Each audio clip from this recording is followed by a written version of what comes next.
Good morning. Thank you for joining us for Mentsch at Work, our weekly class exploring the laws of Masa Uamatan, the give and take of business, how to be a Mentsch in the workplace. Thank you all for joining us, those on Facebook, those that are here in person. We appreciate you being here, and we're going to dive right into it. So today we're going to learn chapter 63 in Kitzur Shulchan Aruch. That's going to be our format. We use different books sometimes, different places, sometimes I'm sharing the thoughts in my head. Today I want to finish this chapter. Chapter 63 in the Kitzur Shulchan Aruch, which is the abridged code of Jewish law, has a title. It's called The Prohibition Against Wrongdoing a Colleague Through Speech and Deceiving People. In Hebrew, this is called Ona Devarim, which means deception through words. We began to discuss it last week, and we're even going to be reviewing a little bit the first halacha, the first law we did already. But there's going to be 5 main laws that we want to learn today about what it means to avoid deceiving somebody else with speech. Right? What does it mean to deceive somebody else with speech? Right? So let's start off again with an introduction we did last week. Just as it is forbidden to wrong a colleague in trade or commerce with action, so too it is forbidden to wrong him through speech. As the verse says in Vayikra, a person should not cheat his colleague, and you shall fear God. This refers to wrongdoing someone with words. Wronging someone with words is more serious than wronging someone financially. Everybody remember this from last week? Why? Because the latter, in other words, when you wrong somebody financially, that can be repaid. Even if it's difficult, even if it's a lot of money, even if you stole from a lot of people, it can be repaid. While the former cannot. Right? Somebody wants to advise somebody, what's the Jewish advice for a thief? How can you be a Jewish thief? Anybody? So obviously, don't steal. Right? But if somebody is stealing already, there's all these jokes in the shtetl, these little like tongue-in-cheek jokes about how the town ganev, that the official town ganev comes to the rabbi, he wants to ask the question, right? How do you be at least if you're a Jewish thief, you should keep track of who you steal from, right? That you can repay them. So they're just doing, anyways. So financially you're going to repay, but formally, the former, wronging someone with words. How do you repay somebody when you wrong them with words? First of all, you don't even always know when you did something wrong to somebody else with words. Furthermore, financial loss affects merely one's property, while this affects one's person. Meaning it doesn't just affect how much money they have in the bank or how many items they own. It actually affects their character, their personality. Last week we spoke about the fact that you've killed a little bit of them in terms of the fact that they're going to come home now, they won't trust their wife as much. If they felt a lack of trust, a breach of trust from you because you spoke to them in a negative way, deceiving them by saying one thing and meaning another thing, etc., right? So then they come home, their trust is ruined. Maybe just a tiny fraction, maybe just a tiny drop. Depends how big the breach of trust was. Depends how meaningful your relationship with them is, etc. Right? This is why it says that a person who cries out to Hashem over being wronged through speech will be answered immediately. Immediately. In particular, it is necessary to be careful that one does not wrong one's wife, we spoke about this last week, in this manner or distress her by speech. Why? Because women have a sensitive nature and are prone to cry, even about minor things, and Hashem takes particular note of tears, as it says, Share demaot lo ninalu, the gates of tears are never locked. Ad kan, until here, we already did last week. Now let's pick that up. What is meant by wronging someone with words? Okay? So what does that mean? If can I make a joke, like a sarcastic joke that maybe, not at somebody's expense, but like that says, oh, he's fat, but he's not really saying he's fat? Can I do that? So let's find out. What does it mean to wrong somebody with words? One should not inquire about the price of an article from a colleague when one has no intention of buying it. If one seeks to purchase grain, one should not tell him, go to so-and-so to buy grain, when he knows that the latter does not have any grain to sell. So these are 2 examples we have so far. Both of them are examples of misleading the other person. The first one is misleading them in that you are going to buy something from them. The second one is misleading someone that there is somewhere for them to purchase something. In other words, you can go here and there and you can purchase something when in fact you can't. Meaning there's nothing to purchase there, or they won't be able to get what they want there, etc., etc. So last week we discussed the guy at Best Buy, yes? So first of all, it would be wrong for me to walk into Best Buy and inquire all about a particular product and then go online and buy it for cheaper, right? It would also be wrong of the guy in Best Buy to tell me you can go to this and this store to buy something when he knows I can't buy it there. Or to send me out of that store, right, as I shared that he actually did to me, to say, oh, you can go buy it there for cheaper, right? That is misleading in multiple, each of those statements is misleading in its own way, and it is called Ona Devarim. But so far, these are all in business settings. And it turns out that Onah Devarim is not only in a business setting. And we alluded to this earlier when we spoke about women, even to one's own wife, right? You are not allowed to speak disrespectfully to someone who has a negative past. In Hebrew, the term for such a person is called a Baal Teshuvah, somebody who has done Teshuvah. Now, I want to stress, to be a Baal Teshuvah, to be somebody that did Teshuvah in Hebrew, a repenter, a repentee. Baal Teshuvah means a master of repentance. Anyways, returnee to Judaism, let's call it, right? Often people have the misunderstanding that a Baal Teshuvah looks like somebody who used to be somebody who drove on Shabbos, used to be somebody who didn't eat kosher, and now he wears a black kind of jacket and a beard, and he's totally religious, and he gives classes maybe, and he's a shliach, and he's a Chabad rabbi, etc., right? So he's gone all the way from one side, all the way to the other side. Now that's true, somebody like that is called a Baal Teshuvah. But also a Baal Teshuvah is somebody like me, who wears a black hat and a jacket and a beard, and maybe I used to be lax about a particular kind of mitzvah, and now I'm better about that mitzvah. Right? So let's say I used to be lax about giving tzedakah. People would ask me for donations that I wouldn't give them, right? And I would be very miserly, very greedy, and not give enough tzedakah, maybe even less than 10% of my earnings, etc. And then, and somebody remembers me from that time, right? And then now I've become much more generous, and I give a lot more, etc. It's wrong for somebody to come to me and say, oh yeah, I'm not going to ask you for a donation. I know you don't give. Right? It's even wrong for somebody to come to me and say, I'm so impressed, you used to not give, and now you give. Right? Why? Because you're reminding them of their past. So in other words, again, what I'm trying to clarify here is that a Baal Teshuvah does not have to be a Baal Teshuvah in all of the mitzvot. It can be in one particular mitzvah. It can also be somebody who maybe is still not technically Torah observant. Maybe they still don't keep Shabbos, but they used to not keep kosher, and now they keep kosher. You can't say, I remember when you used to not keep kosher, X, Y, Z. Right? Let's read it inside. To a Baal Teshuvah, one should not say, remember your previous deeds. If a person was afflicted with suffering, heaven forbid, one should not say anything to him which resembles the remark made by Job to his colleagues. Can you not rely on your fear of God? Please try to recall that an innocent man ever perish. In other words, they addressed him in this fashion only because he had complained against God's providence and his attributes. If a person okay, before we get to the next point, in other words, all of these situations, whether it's past suffering or current suffering, past misdeeds or current misdeeds, you have to be very, very careful how you talk to somebody. This is why, by the way, one of the mitzvot that comes with the biggest warning label. Anybody? Which?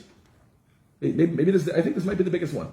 Marriage? Which mitzvah comes with the biggest warning label? Not marriage. Thank you. But that was good. That was good. Which mitzvah in the Torah comes with the biggest warning label? There is a mitzvah in the Torah to tell somebody else off. Anybody else hear of this mitzvah?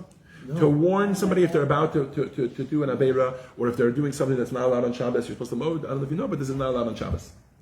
The words in the Torah are hocheach, tocheach, tametecha, warning or rebuke. You should rebuke your neighbor, your fellow. Mm-hmm. Right? What's the next words immediately following? But you're not allowed to sin while doing so. It's a very fascinating point. Why? Because the moment you go into telling somebody else off, which sometimes we need to do, somebody's doing something wrong, and they're your friend, and you know that they will listen to you when you tell them off, etc., right? But you should be very, very careful how you do it. Why? Because everybody has an ego, everybody has dignity, everybody has their own personality, etc. Even though what you're telling them is true, how you tell it to them is crucial. In the Talmud, there is I think it's in the Talmud. I could Google the exact source shortly, but the words are coming to my head. I think it's the Talmud that there is advice given for this. It says la'olam, forever, always. Yeheyimin mekareves usmol docha. I'm sorry, I think that's small docha. Whatever, I forget exactly the order. Whenever you're pushing somebody away, you should push somebody away with your left hand and bring them close with your right hand. Always, whenever you do it, there's a two-pronged effort here. You're pushing away with your left hand, and hey, this behavior you're doing is wrong, but I want you to know I'm telling it to you because I love you, and you're such a great person, and I believe in you, and I think the world of you, and that's why I'm telling you this. You understand?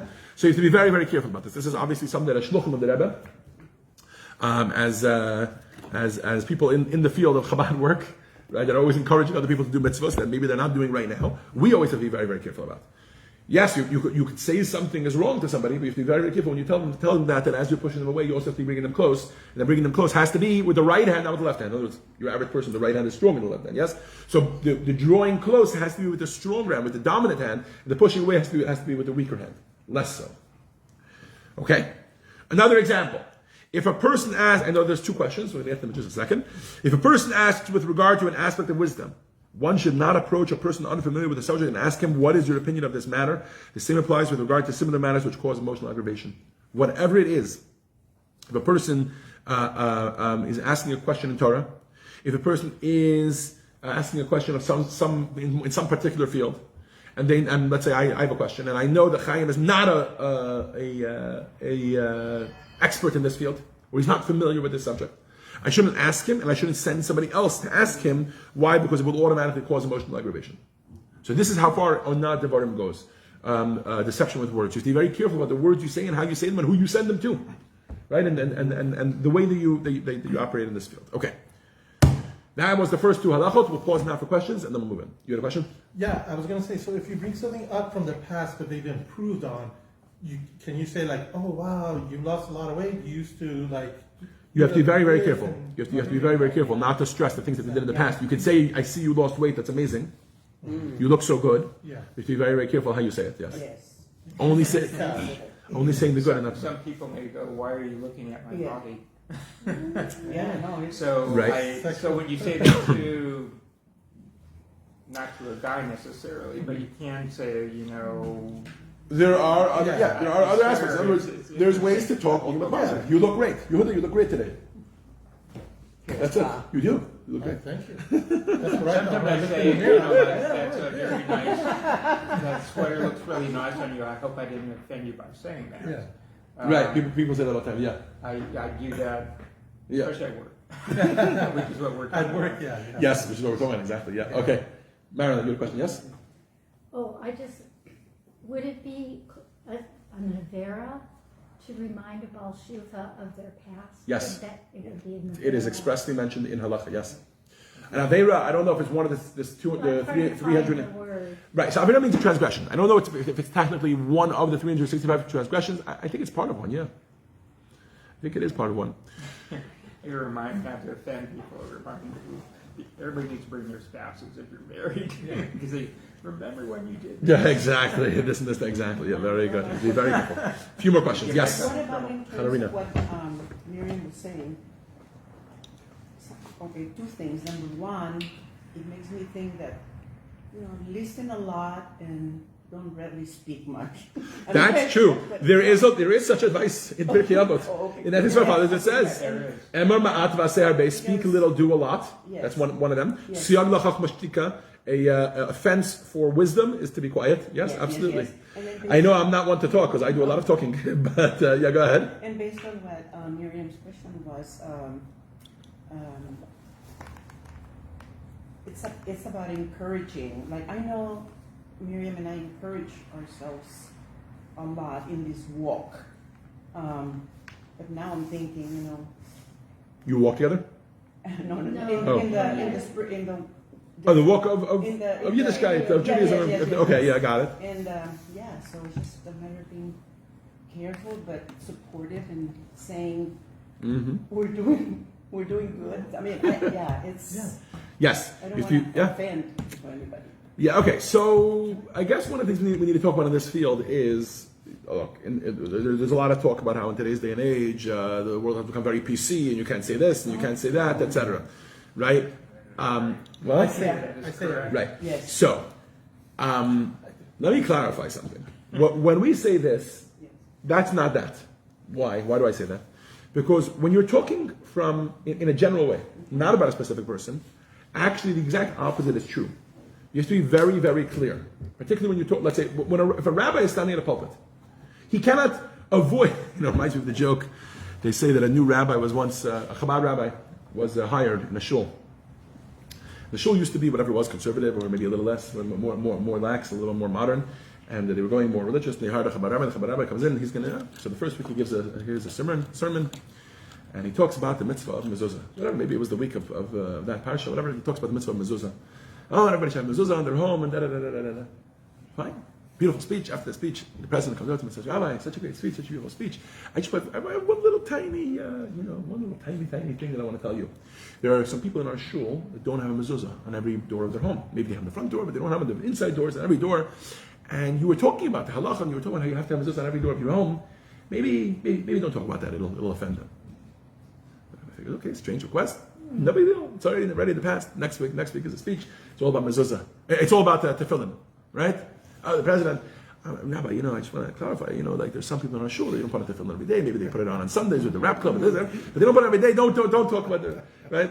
Then you can see where this goes. 3-4 weeks pass like this. So finally the rabbi gets frustrated, looks at him and says, Mr. President, I'm happy to follow whatever rules the board gives. So what can I talk about?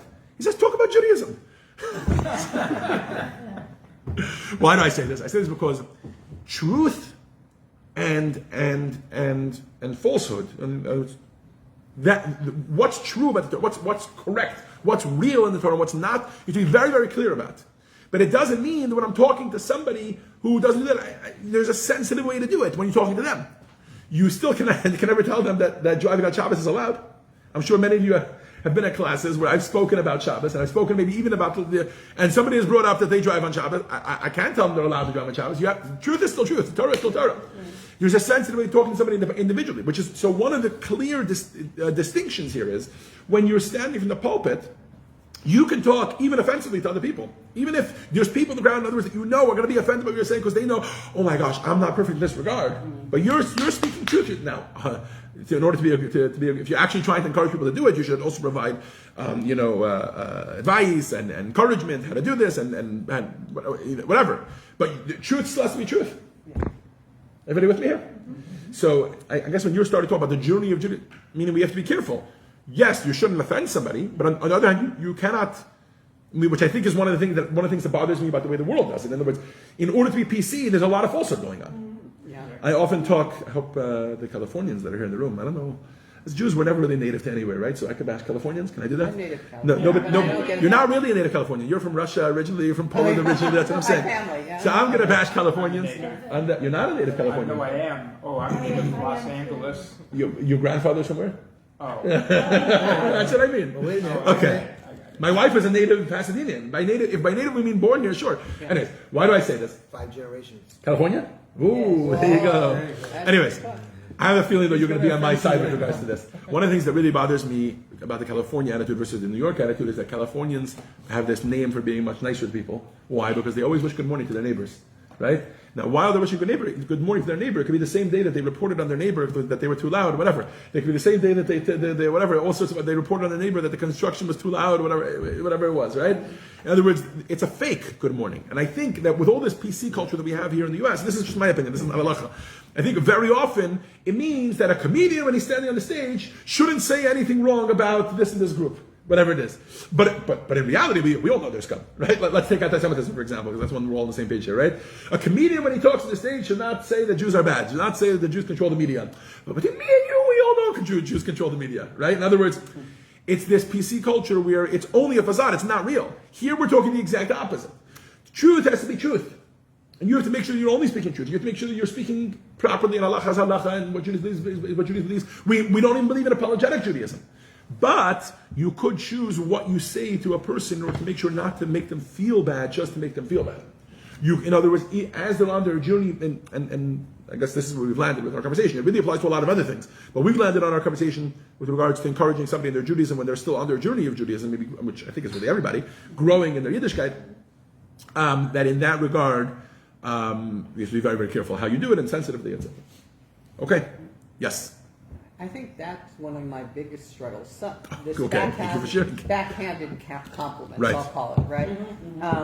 I've seen it in some people where it's clear, somebody says, oh, you finally you're calling, you're great at the barbecue, right? Well, that implies that That you're not great at something else. others- So, right. look. I mean, but the In intent theory, was good, in theory, right? in theory that compliment is fine. By the way, in theory that compliment is fine. There's nothing halachically wrong with that compliment. Saying, "Oh, I'm so happy that you found your calling, barbecuing, whatever it is." It ties into just the general mitzvah of Yisrael, which is we have to be careful with the tone that we say. Be careful with what we're thinking in our heads, because what we think in our heads comes out whether we like it or not. And if we are thinking something negative about somebody else, we have to work on that. But you For still- those that are in the Monday class in this current course, we're going to talk a lot about this tomorrow. Okay.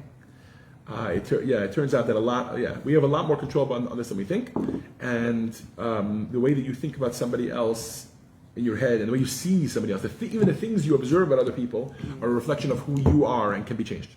Anyways, but that's much more on that tomorrow.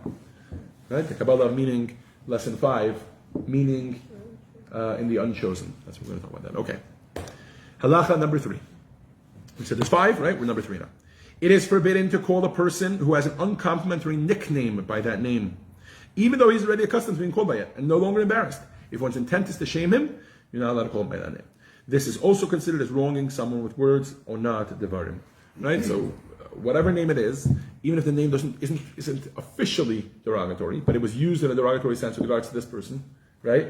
Let's say somebody's tall and they have some sort of a nickname about how tall they are. Being tall is not a bad thing, right? Neither is being short, right? So I guess shorty is an example, right?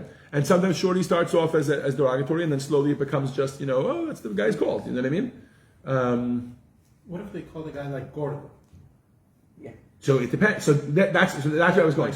So even if a name is not inherently derogatory, if it was implied derogatorily, right, by you or by somebody else, what you say No, we're disagreeing with about the Gordon? Yeah. Gordon. Gordo means like Gordo. Yeah, exactly. Yeah, it's the same concept. Yeah. So shorty, I think the same thing is true about shorty, right?